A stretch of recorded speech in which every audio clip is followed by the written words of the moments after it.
പ്രതിപക്ഷ നേതാവ് വി.ഡി. സതീശൻ്റെ തെക്കോട്ടിറക്കം ആരംഭിച്ചിരിക്കുകയാണ്. തെരഞ്ഞെടുപ്പ് കാലമാകുമ്പോൾ എല്ലാവരും വടക്ക് നിന്ന് തെക്കോട്ടേക്കൊരു വരവുണ്ട്. ഈ വി.ഡി. സതീശൻ്റെ യാത്രയ്ക്ക് എന്തോ ഒരു പ്രത്യേകതയുണ്ട് എന്ന് തോന്നുന്നുണ്ട്. ഒരുപക്ഷെ ഈ ഭരണവിരുദ്ധ വികാരം പ്ലസ് ന്യൂനപക്ഷ ഏകീകരണം സമം നിയമസഭാ തെരഞ്ഞെടുപ്പിലൂടെ സംസ്ഥാനം പിടിച്ചെടുക്കുക എന്നുള്ളതാണ് ലക്ഷ്യം വയ്ക്കുന്നത്. ഈ വി.ഡി. സതീശൻ്റെ ലക്ഷ്യം എവിടെ വരെ എത്തും? ചേട്ടൻ പറഞ്ഞതാണ് 100% കറക്റ്റ്. സമവാക്യങ്ങളും കണക്കുകൂട്ടലുകളാണ്.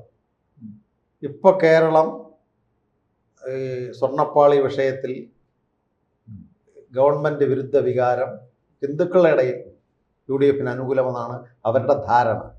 പക്ഷേ അതൊരു മിഥ്യാധാരണയാണ്. 2 മതങ്ങളെ പ്രീണിപ്പെടുത്തുന്ന രീതിയിൽ ഉള്ള ഈ മലപ്പുറം വിഭജനം, ഇടുക്കി പോലുള്ളിടത്ത് പുതിയ ജില്ല വേണമെന്നുള്ള നമ്മുടെ സമസ്തയുടെ ആവശ്യം, ഇത് അവർക്ക് കൊടുത്ത വാഗ്ദാനം. അപ്പം ഒരു ഭരണവിരുദ്ധ വികാരം ഉടലെടുത്തുകൊണ്ട് കോർപ്പറേഷനിൽ UDF മുന്നിൽ വന്നു.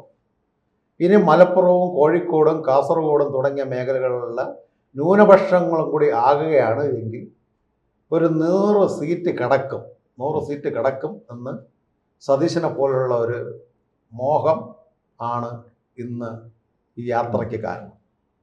ഈ 5 വർഷമായല്ലോ. 5 വർഷത്തിന് മുമ്പ് എന്തുകൊണ്ട് സതീശന് ഈ യാത്ര ചെയ്തുകൂടാ? അതുമല്ല, അതിൻ്റെ മുദ്രാവാക്യം പുതിയ കേരളത്തിന്. അപ്പോൾ കരുണാകരൻ സാറ് ഭരിച്ചതും ആൻ്റണി സാറ് ഭരിച്ചതും എല്ലാം പഴയ കേരളം. പുതിയ കേരളവും പഴയ കേരളവും തമ്മിലുള്ള വ്യത്യാസം എന്താ? എപ്പോഴും നോക്കിയാലും പുതിയ നവയുഗ കേരളത്തിന് വേണ്ടി കേരള യാത്ര. ഇവിടെ സ്ഥിരം ഭരിച്ചിരുന്നത് കോൺഗ്രസ്സുകാരല്ലേ? സ്ഥിരം ഭരിച്ചുകൊണ്ട് മാറി മാറി UDF LDF, ഇപ്പോൾ BJPയുടെ ദേശീയ അധ്യക്ഷൻ പോലും നല്ല രീതിയിൽ അത് സംസാരിച്ചിരിക്കുന്നു.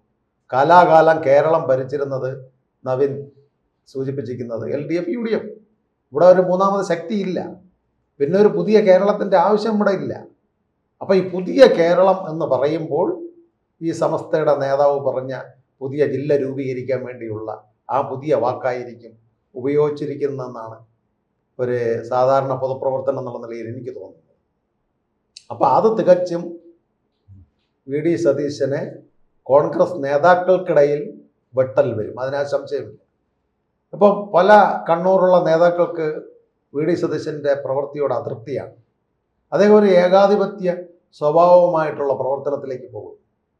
അദ്ദേഹത്തിൻ്റെ ഏക പിന്തുണ KC വേണുഗോപാലിൻ്റെ AICCയുടെ general secretary, working general secretary എന്നുള്ള പിന്തുണ കൊണ്ടാണ് സതീശൻ ഈ കേരളത്തിൽ കളിക്കുന്നത്. ഇപ്പോൾ വേറൊരു കോൺഗ്രസിൻ്റെ ചില നേതാക്കളുമായിട്ട് ആശയവിനിമയം ചെയ്തപ്പോൾ പറഞ്ഞത് ഇതൊരു തന്ത്രമാണ്. സതീശനെ കൊണ്ട് കേരള യാത്ര നടത്തി പുതിയ കേരളത്തിന് വേണ്ടി സൃഷ്ടിച്ച് പ്രശ്നമാകുമ്പോൾ സതീശൻ ആകരുതെന്നും പറഞ്ഞുകൊണ്ട് മറ്റൊരു രമേശ് ചെന്നിത്തല ഗ്രൂപ്പും സുധാകരൻ ഗ്രൂപ്പും തമ്മിൽ ഗ്രൂപ്പുകൾ ഒന്നാകും, സതീശൻ ഔട്ടാവും. മൂന്നാമതായി നിൽക്കുന്ന മണ്ണഞ്ചാരി നിൽക്കുന്നവൻ പെണ്ണും കൊണ്ട് പോകുന്നത് പോലെ ഹൈക്കമാൻഡിൻ്റെ പ്രതിനിധിയായിട്ട് തോഴനായിട്ട് KC മുഖ്യമന്ത്രി കസേരയിലിരിക്കും. ആ ഒരു ബാന്ധവത്തിലേക്കാണ് AICCയുടെ നിർദ്ദേശം കേരളത്തിൽ യാത്ര നടത്തണം. അങ്ങനെ വിശ്വാസം ഉണ്ട് എങ്കിൽ ഇവർ യാത്ര നടത്താതെ തന്നെ ത്രിതല തിരഞ്ഞെടുപ്പ് നടന്നതിൻ്റെ പിന്തുണയോടുകൂടി UDF അധികാരത്തിൽ വരേണ്ടതല്ലേ? അപ്പോൾ UDFനും അടുത്ത ഭരണം കിട്ടുമോ ഇല്ലേ എന്നൊരു സംശയം ഉള്ളതുകൊണ്ടാണ് നേരത്തെ ചേട്ടൻ സൂചിപ്പിച്ച സമവാക്യം ഇവിടെ വരുന്നത്. ന്യൂനപക്ഷങ്ങളും കൂടി സ്വീകാര്യത്തിലെടുത്താൽ UDF അധികാരത്തിൽ വരും. എനിക്ക് മുഖ്യമന്ത്രിയാകാം, എനിക്ക് മതപ്രീണനം നടത്താം, എനിക്ക് പലതും കേരളത്തിൽ ചെയ്യാൻ പറ്റും.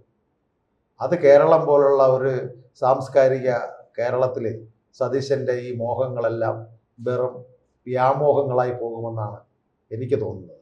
സതീശന് മുഖ്യമന്ത്രി ആകാനും ഒക്കുകയില്ല. AICCയിൽ നിന്ന് പുതിയ പ്രതിനിധി വരും. കേരളത്തിലെ സതീശനെ എതിർക്കുന്ന 2 പ്രബല ഗ്രൂപ്പുകൾ സതീശൻ വെട്ടിക്കൊണ്ടിരിക്കുന്നത് സതീശന് കസേര വരുമ്പോൾ വെട്ടുക തന്നെ ചെയ്യും. അപ്പോൾ ഈ ഒരു വാക്ക് സതീശൻ മനസ്സിൽ കൊണ്ടു നടക്കുകയാണ്, എനിക്ക് മുഖ്യമന്ത്രിയാകണം. പക്ഷേ അത് സമ്മതിക്കാതിരിക്കുവാൻ പല നേതാക്കളും ഇപ്പോഴേ പണി തുടങ്ങിക്കഴിയും.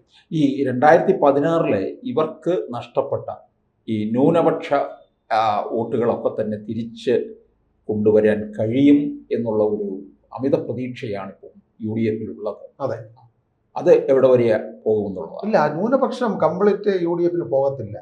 നല്ലൊരു വിഭാഗം ന്യൂനപക്ഷം ഇടതുപക്ഷത്തിന് UDF ഗവൺമെൻറ് ഇനി എത്ര ഭരണവിരുദ്ധ വികാരമുണ്ട് എങ്കിലും മലപ്പുറം പോലുള്ള സ്ഥലങ്ങളിൽ LDF-ന് വോട്ട് പോകും.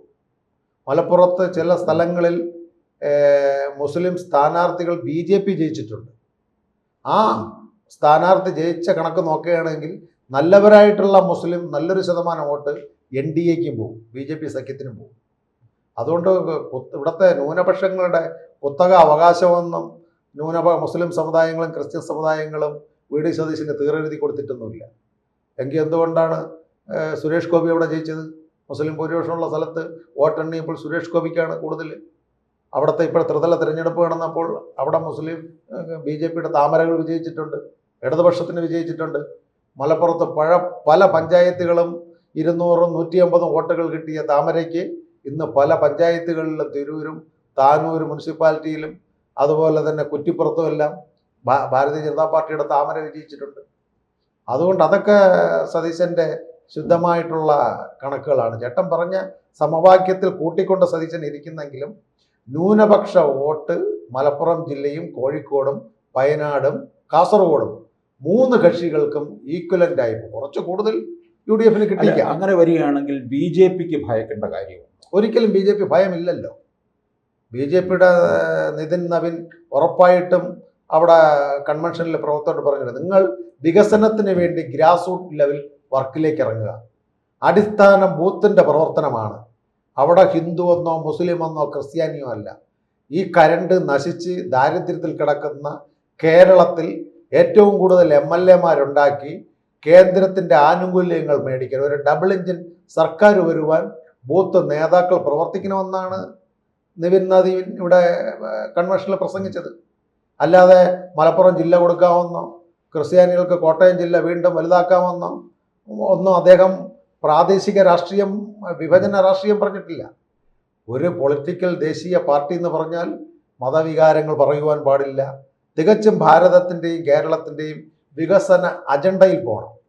അപ്പോൾ UDF-നും LDF-നും വോട്ട് നഷ്ടമാകുമെന്നുള്ളത് കൊണ്ടും കേരളത്തിലൊരു മൂന്നാമത് ശക്തി വരും എന്നുള്ളത് കൊണ്ടും ഭയം കൊണ്ടാണ് ഇത്തരത്തിലുള്ള പ്രീണന രാഷ്ട്രീയത്തിലേക്ക് കമ്മ്യൂണിസ്റ്റ് കോൺഗ്രസ് പോകുന്നത്. BJP ഉറച്ചു നിൽക്കുക തന്നെ ചെയ്യുന്നു വികസനത്തിന്. അതിനുള്ള ഉദാഹരണമാണ് തിരുവനന്തപുരം നഗരസഭ. നീണ്ട 40 വർഷം ഇടതുപക്ഷത്തിൻ്റെ കുത്തക തറവാടെന്ന് പറഞ്ഞിരുന്ന ഈ നഗരസഭയിൽ മാറ്റം വന്നില്ലേ? പല പത്രക്കാരും എഴുതി ഒരിക്കലും തിരുവനന്തപുരത്ത് BJP അധികാരത്തിൽ വരികയില്ല. പല പത്രങ്ങളും, പല നമ്മുടെ ചേട്ടനും നമ്മളും തന്നെ ഇലക്ഷൻ സമയത്ത് ഇത്തരത്തിലുള്ള ടോക്കുകൾ എടുത്തപ്പം പല ആൾക്കാരും പറഞ്ഞിട്ടുണ്ട് BJP ഇമ്പോസിബിൾ, BJP തിരുവനന്തപുരത്ത് ഭരിക്കുവാൻ. അപ്പോൾ ഈ ശബരിമല സ്വർണ്ണക്കൊള്ള വിഷയത്തിൽ കൂടുതൽ അനുകൂലമായ തരത്തിൽ വോട്ടുകൾ നേടാനായിട്ട് BJP-ക്ക് സാധിച്ചു? തീർച്ചയായിട്ടും കഴിയും. അത് BJP തന്ത്രം പഠിച്ചു.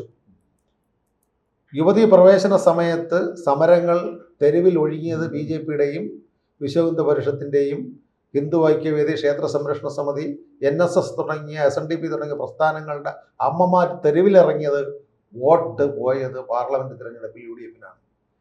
ആ തന്ത്രം BJP മനസ്സിലായി. പണിയെടുത്തത് കംപ്ലീറ്റ് ഹിന്ദു സംഘടനകളും വോട്ട് ബാങ്ക് പോയത് കംപ്ലീറ്റ് പാർലമെന്റ് MP-മാർ UDF. ഇനി ആ ഒരു തന്ത്രം ഇവിടെ വരരുതെന്ന് പറഞ്ഞിട്ട് BJP അതിനുള്ള കരുക്കൾ ആസൂത്രണം ചെയ്തിട്ടുണ്ട്.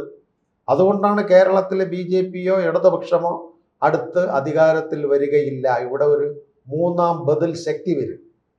ഇപ്പോൾ VD സതീശൻ്റെ പാർട്ടിയുടെ MLA-മാർ കൂടുതൽ വരികയാണെങ്കിൽ അതിൽ ചില വളർപ്പുണ്ടാകും. ഇടതുപക്ഷത്തിൽ ഉള്ള മുന്നണി സംവിധാനത്തിൽ ചില മുന്നണികൾക്ക് മാറ്റം വരും. BJP-ക്ക് 10-16 സീറ്റ് കിട്ടുകയാണെങ്കിൽ മറ്റുള്ളവരുമായിട്ട് ചേർന്നൊരു മൂന്നാം ബദൽ സർക്കാർ കേരളത്തിൽ തൂക്കുസഭ ഉണ്ടാക്കാൻ കഴിയും. അതുകൊണ്ടാണ് പല ഇംഗ്ലീഷ് മാധ്യമങ്ങളും പറയുന്നത് കേരളം ഒന്നും പ്രകടിപ്പിക്കുവാൻ പറ്റാത്ത അവസ്ഥയിലേക്ക് പോകുകയാണ്. അപ്പോൾ ഒരു ഡബിൾ എഞ്ചിൻ സർക്കാർ, അതാണ് നിവിൻ നവീൻ ഇവിടെ സൂചിപ്പിച്ചത്. കേന്ദ്രവും കേരളവും ഒരേ ഗവൺമെൻറ് ആണ് എങ്കിൽ, അല്ലെങ്കിൽ മുന്നണി ഗവൺമെൻറ് ആണ് എങ്കിൽ നമുക്ക് കേരളത്തിൽ ഒരുപാട് വികസനങ്ങളും പദ്ധതികളും ചെയ്യുവാൻ കഴിയുമെന്ന് അദ്ദേഹം ഒരു മുന്നറിയിപ്പ് കൊടുത്തത് BJP-യുടെ നേതൃത്വത്തിലുള്ള ഒരു ഗവൺമെൻറ് 2026 മെയ്യിൽ വരുമെന്ന് എന്തായാലും ഉറപ്പായിട്ട് അദ്ദേഹം പറയുന്നു എങ്കിൽ കേരള രാഷ്ട്രീയത്തിൽ എന്തോ അന്തഛിദ്രങ്ങൾ BJP നടപ്പിലാക്കിയിട്ടുണ്ട്. കൂടുതൽ വാർത്തകളും വിശേഷങ്ങളും നിങ്ങളിലേക്ക് എത്താൻ ABC മലയാളം സബ്സ്ക്രൈബ് ചെയ്യുക, ബെൽ ബട്ടണും അമർത്തുക.